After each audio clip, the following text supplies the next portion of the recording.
El Atlántico Negro, primera parte.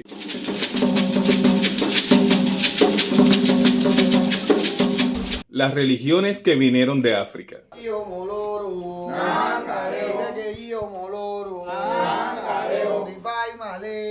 ¿Alguna vez nos habrá causado curiosidad saber cuáles fueron las religiones que se formaron con la llegada de las personas que vinieron esclavizadas desde África? Pero al llegar aquí se encontraron con una religión católica que les fue impuesta. Además de eso, las tradiciones indígenas de los pueblos que habitaban América y sus propias creencias. Estas creencias entraron en conflicto. Sin embargo, se produjo un importante proceso que se llama sincretismo. El sincretismo es el proceso en el cual dos creencias o dos corrientes filosóficas que conviven llegan a acuerdos. Y de hecho, la mezcla fue tanta que en Haití los Ungan, que son como los sacerdotes que practican el vudú, al finalizar una de sus sesiones se persignan. Terminado el trabajo, el varón se recuesta en una tumba y se dispone a abandonar el cuerpo que ha poseído.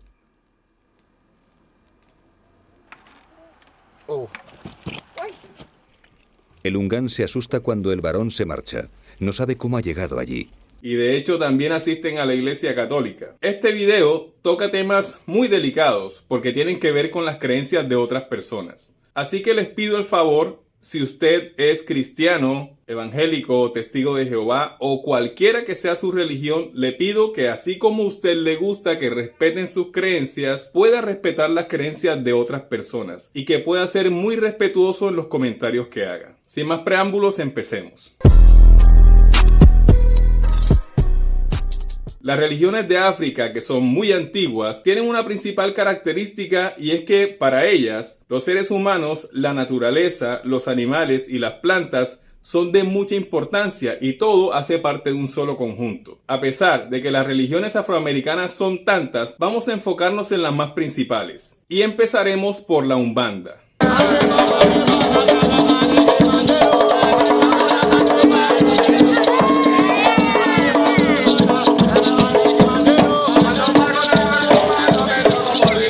La Umbanda es un culto sincretista que nació en Río de Janeiro. Esta es una de las muestras principales de lo que resultó de esta unión de creencias de tres pueblos diferentes, ya que la Umbanda utiliza imágenes católicas, tradiciones indígenas, espiritistas, tradiciones africanas y muchas otras más. Bienvenidos a una nueva experiencia religiosa. Bienvenidos al Templo de la Umbanda, una religión que se remonta a los tiempos de las tribus ancestrales de África, cuando sus primeros pobladores establecían rituales para comunicarse con los dioses. Hoy en día en la Umbanda también rendimos culto a estos dioses y realizamos ofrendas para agradecer los favores recibidos en pro de la salud y nuestro bienestar.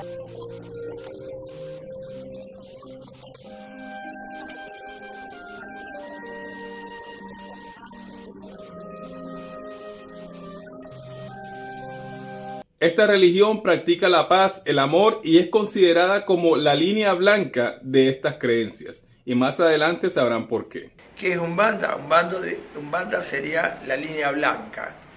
Acá los rituales son todos en base a, por ejemplo, baños con hierbas,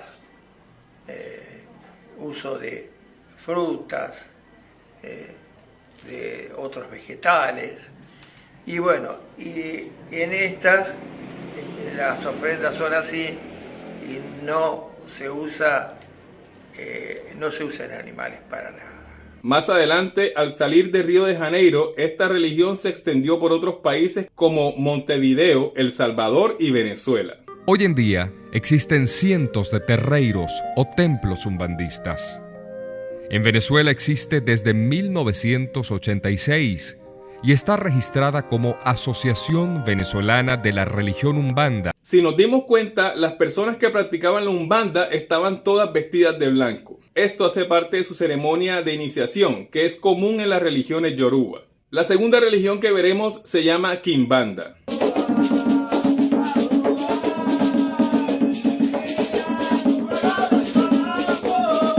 La Kimbanda tiene similitudes con la Umbanda. Sin embargo, la Kimbanda es llamada la línea roja. En la Kimbanda sería la línea roja, donde hay las entidades a quien se les atiende, se les pide, son otras.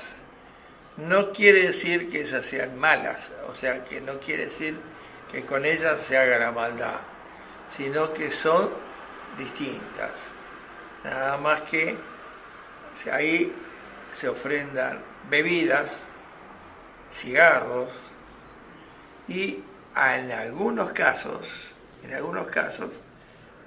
existe la ofrenda de aves o animales de 4 pies, o sea, 4 patas. Llega hasta eso. Y este término de línea roja se cataloga por algunas diferencias con la Umbanda. Por ejemplo, en la Umbanda los rituales se hacen con frutas o con plantas, mientras que en la Quimbanda se adoran deidades diferentes. A estas se les ofrecen bebidas, cigarros y en algunos casos sacrificios de animales. Los que practican la Quimbanda no están vestidos de blanco como los otros, ellos visten de rojo y negro.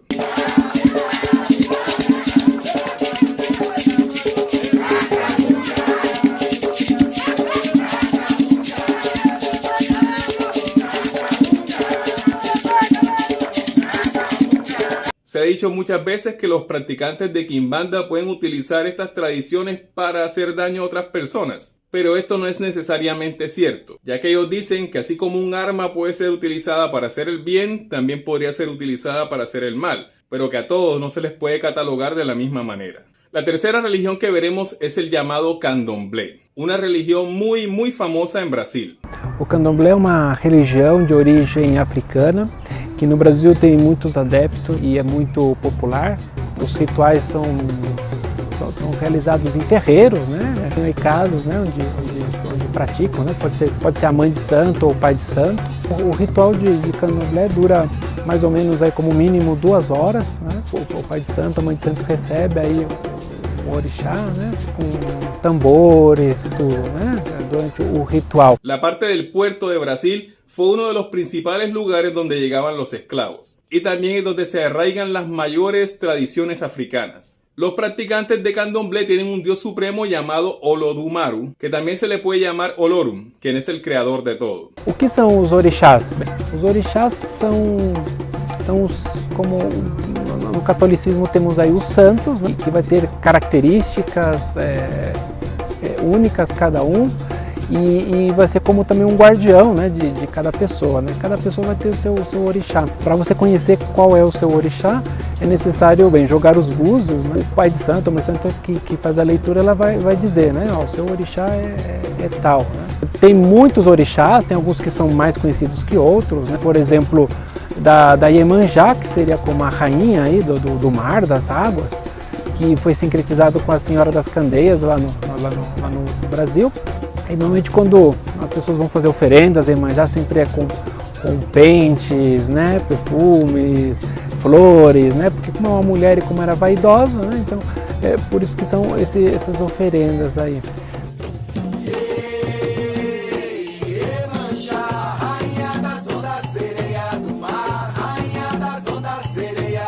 El candomblé tiene algunas características que pueden resultar familiares para nosotros. Por ejemplo, el lugar donde se realizan las ceremonias o templos es llamado terreiro o terreiro, como suena en portugués. ¿Y por qué digo esto? Porque esto nos recuerda una canción que se hizo muy famosa en el Caribe colombiano. Esta canción se conocía acá como La Vaca Parida, interpretada por la cantante Aparecida. Estou louvando o terreiro de Manazinha. Estou louvando o terreiro de Manazinha. Ela é cabeça feita que veio lá da Bahia. Si miramos la fotografía de Aparecida y la manera como está vestida, nos daremos cuenta que ella era una abierta practicante del candomblé. Y de hecho esta canción no habla de ninguna vaca parida. Esta canción nos dice que ella está muy feliz y regocijada porque está alabando en la iglesia de Manazinha. Es más bien una canción religiosa en un ritmo llamado carimbó. Luego de Brasil pasamos a Cuba, donde se practica la llamada santería o regla de Oxá.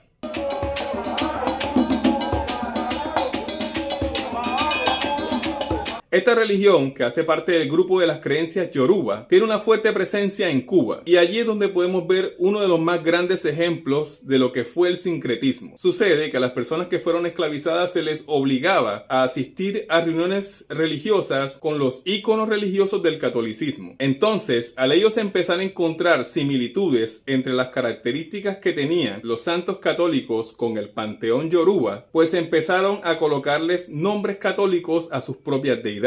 Y por eso hay cierta equivalencia entre el nombre de los orishás. Los esclavos fueron sincretizando sus ritos e identificando a los santos católicos con sus dioses. De ahí que cada uno de ellos tiene su versión católica. Oya, la Virgen de la Candelaria o Santa Teresa, el Elguá, el Niño de Atocha o San Antonio de Padua, Ogún, San Pedro, San Jaime o San Juan Bautista, Ochosi, San Norberto, San Humberto, San Alberto o San Jaime, Osain, San Silvestre, Orunla, San Francisco de Asís, Babalú Ayé, San Lázaro, Ingle, el Arcángel Rafael, los Jimaguas, San Cosme y San Damián, Algayucholá, San Cristóbal, Changó, Santa Bárbara Bendita, Olbatalá, la Virgen de las Mercedes, Yemayá, la Virgen de Regla, Ochú, la Virgen de la Caridad del Cobre, Olba, San Rita, Yeguá, Nuestra Señora de los Desamparados. Como sabemos que Cuba es la tierra de la salsa, pues muchos de los cantantes también practican la santería. Así que por eso es común escuchar dentro de la salsa expresiones como que viva Changó, saludos a Yemayá, a Oshun, etc. Que viva Changó, que viva Changó, que viva Changó, que viva Changó. Ahora vamos hasta Haití.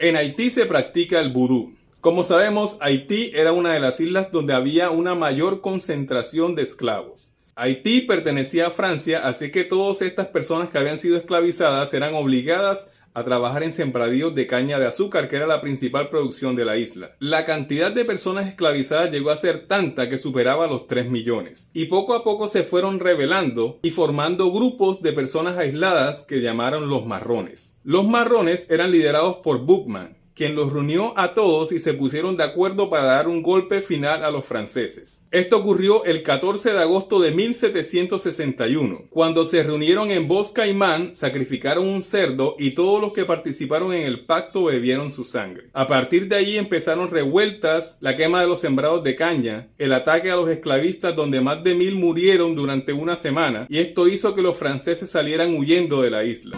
Las sociedades secretas más importantes nacieron hace mucho tiempo y fueron el verdadero soporte espiritual de la sublevación de los esclavos.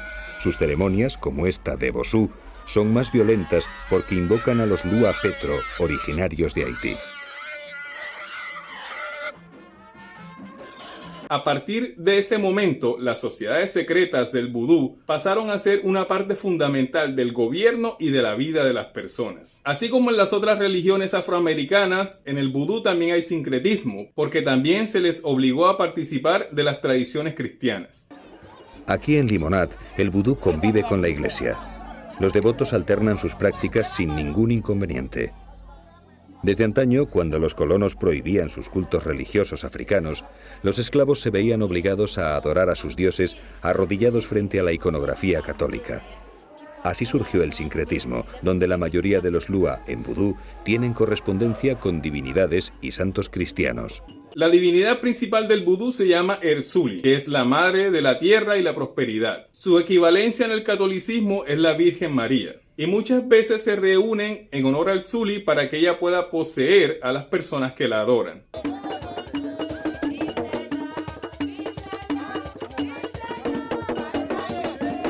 A la sombra de los árboles sagrados, las familias se van turnando para realizar sus ceremonias.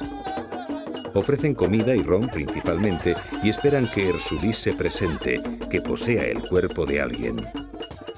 Como en este caso, el de la mujer del pañuelo rojo. El templo donde se realizan los cultos vudú se llama un fo. Los sacerdotes que propician la ceremonia se llaman un gan. Y la principal característica del vudú es que consiste en que las personas buscan la manera de ser poseídos por sus deidades, lo que correspondería a los orishas en la santería, y en medio de ese trance recibir revelaciones o poderes especiales. Las deidades del vudú generalmente exigen ofrendas de alcohol, tabaco y en muchas ocasiones el sacrificio de animales. Y así también como en las otras religiones afroamericanas, hay vudú bueno y vudú malo, por decirlo de alguna manera. Aquellas personas que utilizan estas creencias para hacer cosas buenas se les llama guiné, que son sacerdotes que trabajan con la mano derecha. Mientras que también existen los bokó, que son sacerdotes que practican el demé, que significa con las dos manos. Es decir, que son personas que utilizan el vudú para bien o para mal. Una de las tradiciones más tenebrosas del vudú consiste en la zombificación de las personas. Y este es un proceso por el cual se deteriora la circulación en el cerebro y por lo tanto su funcionamiento, y las personas quedan en un estado catatónico que parecen muertas. Son sepultadas y a los pocos días son desenterradas por el bokó que utilizó este castigo o maldición contra la persona. Una vez esta persona es sacada de la tumba, sus facultades mentales no están en óptimas condiciones y se convierte en un sirviente para este bokó.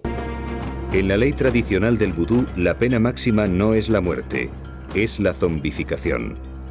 Los Ungan que hayan sentenciado designarán a un verdugo que soplará el polvo zombi para que el criminal lo inhale sin darse cuenta. Al poco tiempo, morirá aparentemente sin que nadie sepa la causa y será enterrado. Pasado un tiempo le desentierran, le aplican un antídoto y le roban el alma. Obedecerá y trabajará de por vida para los Ungan. En realidad le someten a un estado cataléptico producido por el tetrodotoxín, el principal componente del polvo zombi. Su cerebro no recibe el suficiente riego sanguíneo, lo que unido al shock de ser enterrado vivo provoca que sus facultades mentales queden irreversiblemente dañadas. Por esta razón, muchas veces cuando las personas en Haití mueren, sus familiares envenenan el cuerpo del fallecido ya que tienen temor que haya sido víctima de un bokó y su familiar termine siendo un zombie. Y de esta manera se aseguran de que muera totalmente. Pero los que trabajan el demé también pueden utilizar estas siniestras técnicas por venganza. Por eso hay gente que envenena a sus muertos antes de enterrarlos. Podrían haber sido víctimas de un bokó y ser convertidos en zombie. Finalmente vamos a la isla de Jamaica con los Rastafari.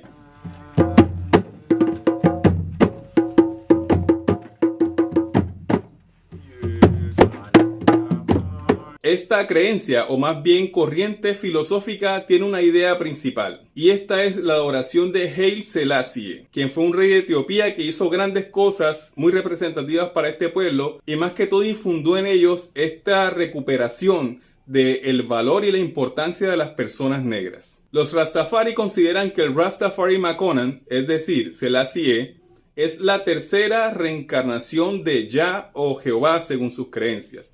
La primera fue Melquisedec, la segunda Jesús y la tercera Selassie. El Rastafari Makonnen dejó un legado que aún perdura en la población afroamericana, los Rastafari, movimiento espiritual que considera que Haile Selassie fue la tercera reencarnación de Yahvé o Jehová, después de Melquisedec, el rey justo de Jerusalén, y de Jesucristo.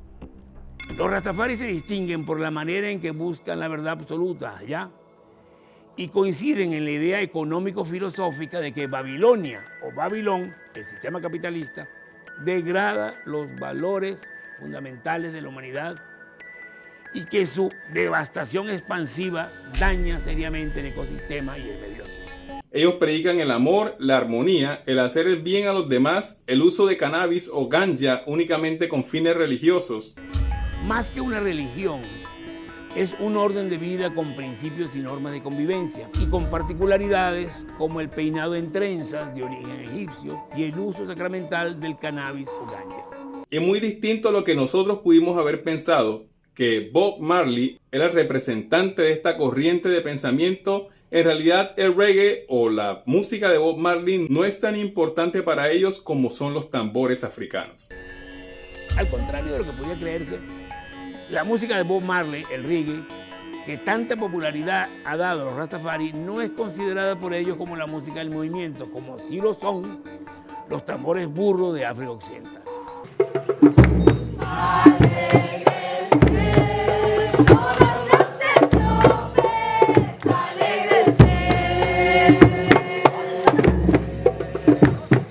esta manera es como ellos muestran sus creencias y tradiciones. Como les dije, este tema de las religiones en el Atlántico Negro es bastante extenso y lo hice de una manera muy resumida, pero espero que hayan aprendido los principales detalles.